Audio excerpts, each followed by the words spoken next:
Напоследък много хора на въпроса какво искат от живота отговарят да са щастливи и здрави. И някои от тях вече са открили, че една от най-успешните стъпки към това е да следват пътя на йогата. В следващите минути ще ви разкажем за йогата и ще ви срещнем с един уникален човек. Вижте повече в следващото видео.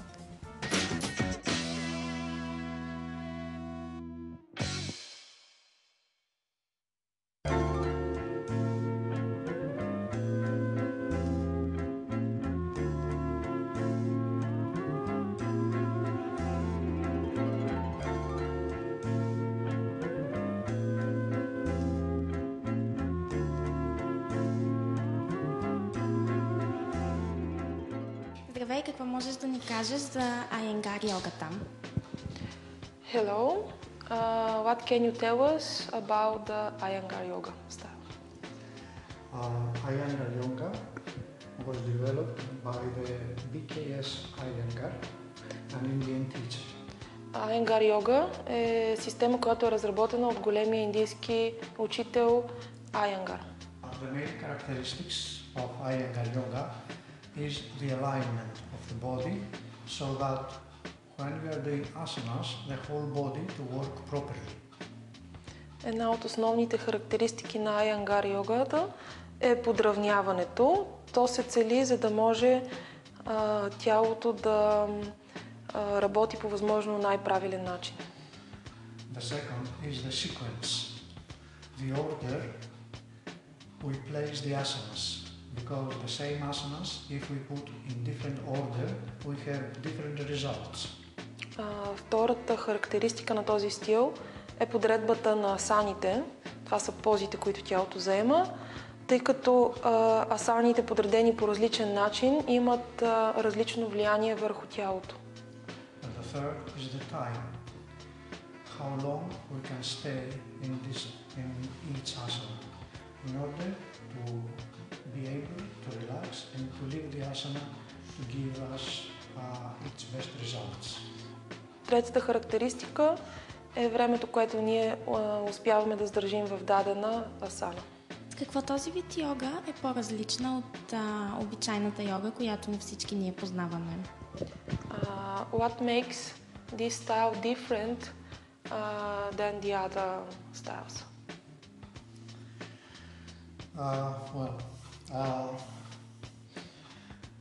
This is a dynamic style and is a modern approach to Hatha yoga. Това е един динамичен стил, който е един модерен поглед върху класическата хата йога. Furthermore, with the use of props which invented BKS Iyengar, също така тя се отличава и с това, че за да бъде по-достъпна до хората се използват помощни средства, които са въведени от самия Iyengar. he makes the asanas available for everybody, even if he is healthy or if he is ill or wounded. По този начин Iyengar прави позите достъпни за всеки един човек, независимо дали е здрав или болен. So everybody can get the benefits of yoga asanas. И по този начин всеки един човек може да да достигне до ползите на йогата. But he has to work because Iyengar says that we cannot do yoga as we like. Но всеки, който практикува йога, трябва и да работи, защото Iyengar казва, че не можем да правим йога така, както на нас си ни харесва. А нещо повече за учителя Iyengar знаеш ли? Can you tell us something more about the teacher Iyengar? Yes, BKS Iyengar was born in a village and his parents were very poor. Учителят Iyengar е роден в едно индийско село и в едно много бедно семейство. When he was a child, he was very sick. Когато е бил малък, той е бил много болен. And his parents sent him to his brother-in-law, Krishnamacharya, И неговите родители го изпращат при неговия зет Кришнамачаря, who was a famous yogi, който по това време е много известен йоги, in order to give him some points of health. за да може да му помогне да си възстанови здравето.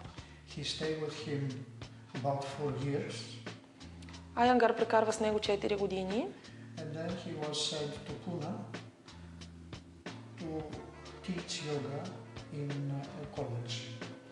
и тогава заминава за Пуна, за да преподава йога в един колеж.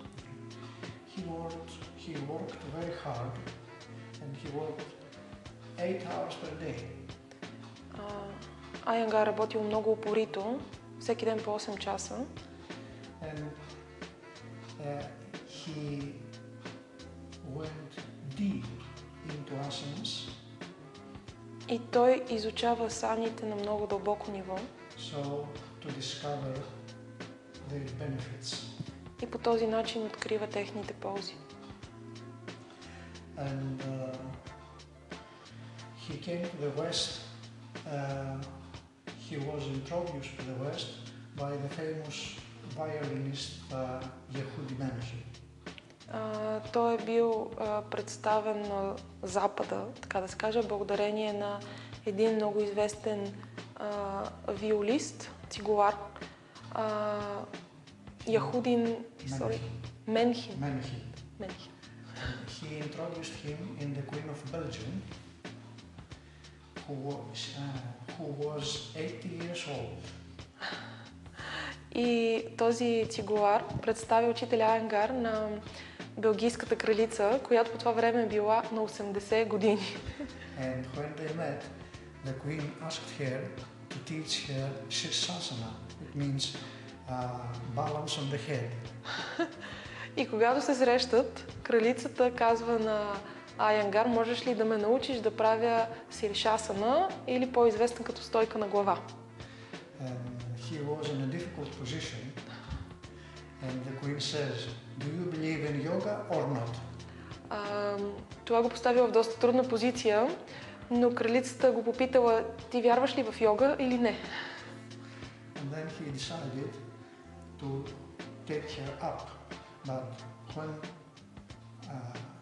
she put her head down, she failed. Той решил все пак да повдигне краката и нагоре, но когато това се случило, тя припаднала. And he asked her if he had blood pressure.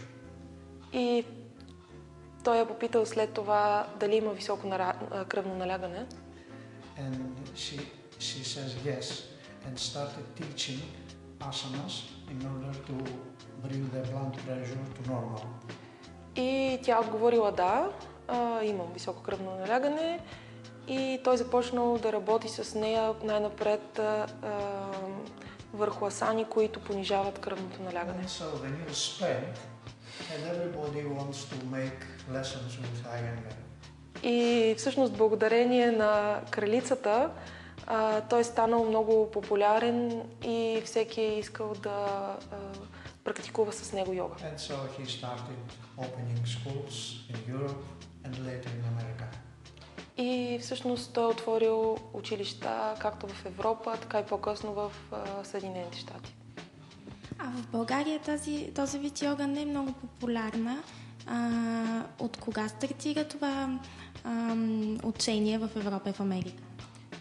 This style is not very popular in Bulgaria, but since then the Iyengar yoga is in Europe and USA.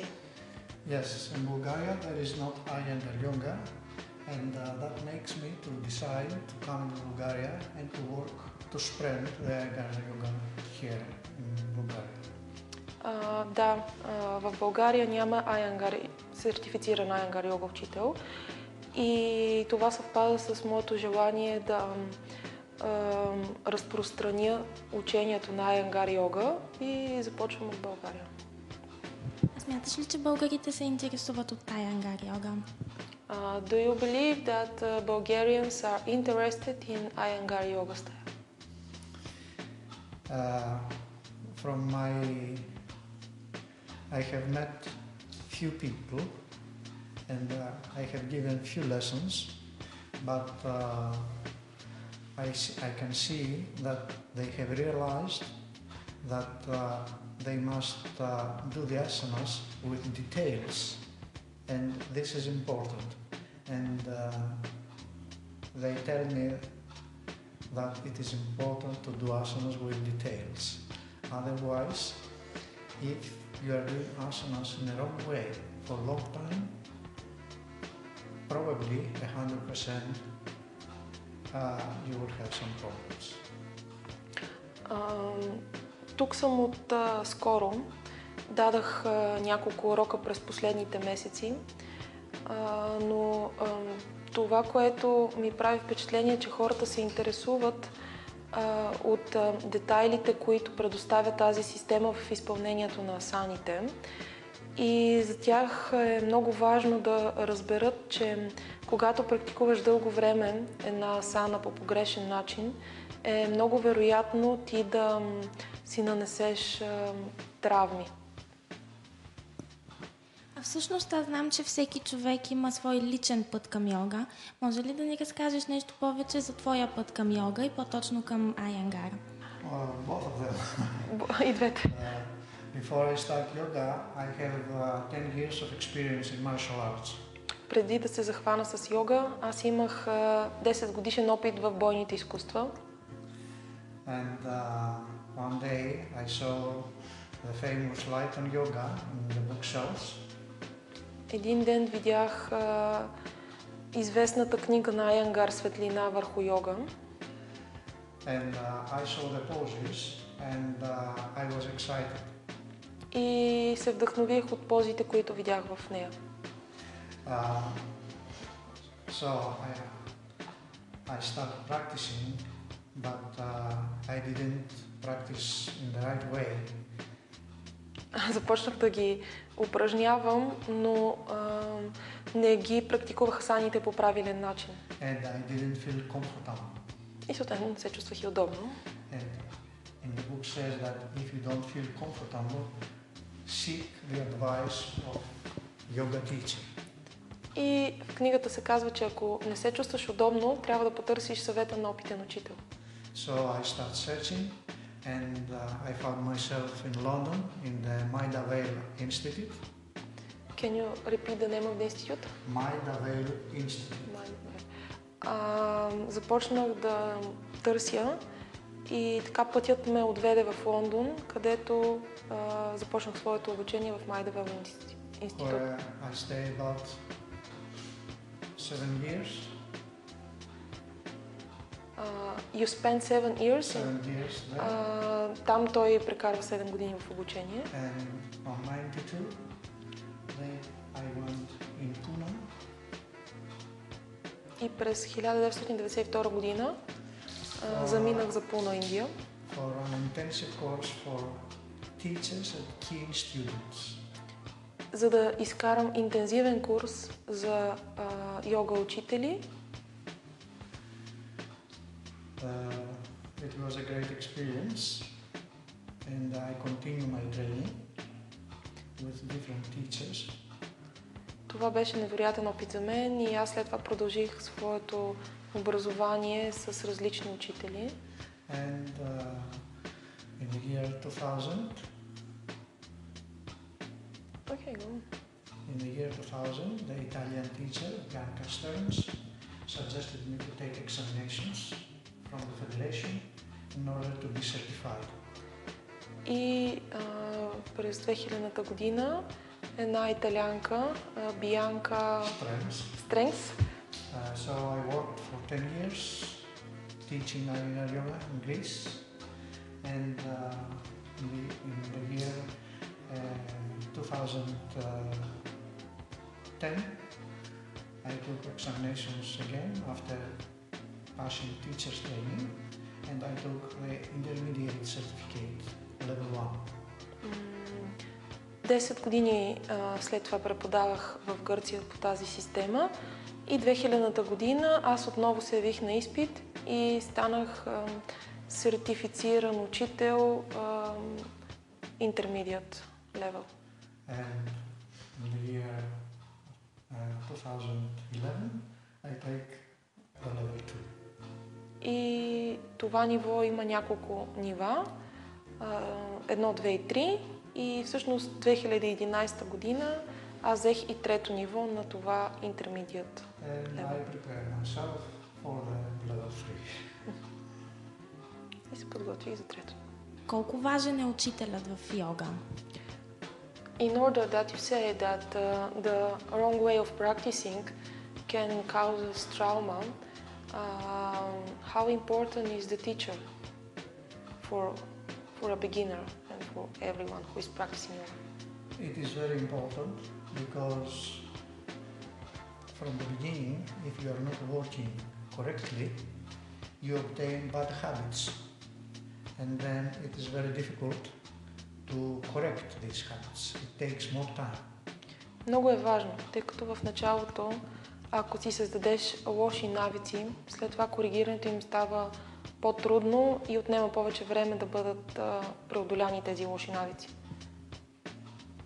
А всъщност ти провеждаш курс за начинаещи тук в България за Iyengar йога. Какви са впечатленията ти? Курсистите доволни ли са? И има ли нещо по-различно в тях, след като са започнали да практикуват Iyengar йога? What are your impressions from your Bulgarian students here? Who are coming here, they have practicing another style of yoga. And I understand that they cannot follow easily the principles of Iyengar yoga. Повечето от тях преди това са практикували други стилове и затова осъзнавам, че за тях е малко по-трудно да приложат още от самото начало принципите на Iyengar йогата. And some of them sometimes complain that it is hard for them. И някои от тях понякога се оплакват, че им е трудно. But also they say that they are feeling good. Но в същото време казват и, че се чувстват доста добре. I encourage them not to charge from the first time. Окуражавам ги и ги моля да не съдят от първия път. And up to now they follow my advice. И до сега може да кажем, че те следваха моите съвети. And I always ask feedback from the class. Винаги се интересувам от техните отзиви след клас. And I haven't heard any negative comments. И до сега не сме получили нито един негативен коментар. Чудесно. А ние в началото споменахме, че всъщност Iyengar може да се практикува и от здрави, и от болни хора, и че тя може да лекува. Може ли? They are positions which influence the whole body and the physiological body. Йога саните не са гимнастика. Те са позиции, които повлияват цялото тяло на физиологическо ниво. So first, they clean the body, Най-напред казваме, че те почистват тялото. they strengthen the body, Те правят тялото по-силно and they make it to work properly. И го карат да работи по правилен начин. So if everything works properly, the health comes. Така че, ако всичко работи по правилен начин, здравето идва. А йога всъщност е тяло и душа в едно. Това отнася ли се и за Iyengar? Can you tell me the borders of the body and the mind? Може ли сега аз да задам един въпрос? Какви са границите на тялото и душата? Because if your body is ill, how is your mind? Защото ако тялото е болно, тогава как е вашата душа, вашето емоционално състояние? Or when you are upset in the mind, how is your body? Или ако вие сте разстроени, тогава тялото ви как се чувства? So one influences the other. If your body is in good health, your mind also gets good health. And the opposite. Така че едното повлиява другото и обратната. И ако тялото е в добро състояние, то и вашето емоционално състояние е добро. И обратното. А всеки ли може да практикува йога? Има ли значение възрастта? Can everyone practice yoga? What about the age?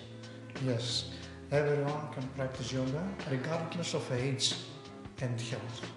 Да, всеки може да практикува йога без значение от своята възраст и от своята здравословно състояние. Включително 80-годишната белгийска кралица.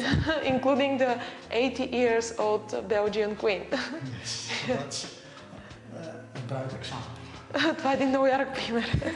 Do you have to reach some kind of emotional maturity? Practice robotically. Nothing comes. Ако практикуваш съзнателно и вкарваш ума си в тялото, така да се каже, докато практикуваш, тогава ползите идват.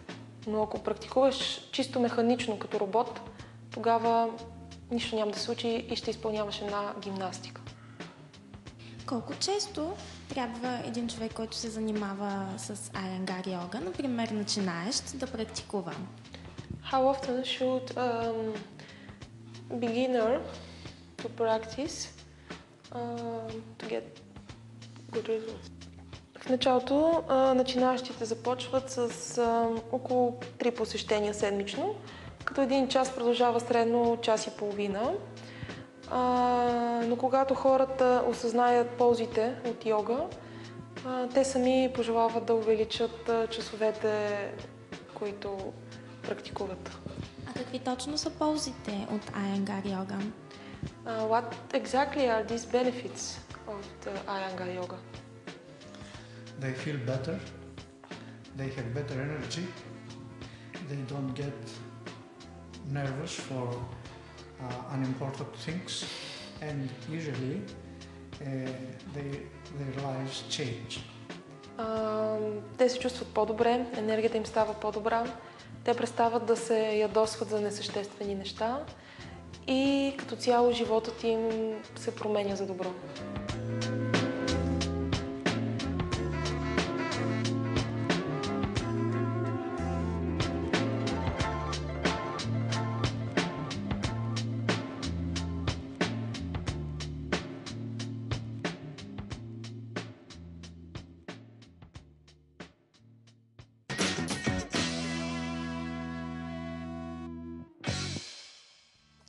Дойде време за днешното късметче, нека да видим какво гласи то.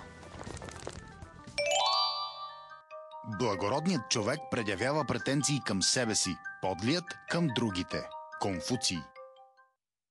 Толкова от Така го правят жените за днес. Каним ви и утре да ни гледате, когато ще проверим възможна мисия у нас ли е конният спорт. За всичко и по всяко време може да ни пишете на електронната ни поща жените@bbc.tv или на официалната страница на Така го правят жените във Facebook. По-интересните моменти от предаването гледайте на сайта на телевизията bbc.tv. Аз съм Лора, това е Пухи и ние ви желаем приятен следобед.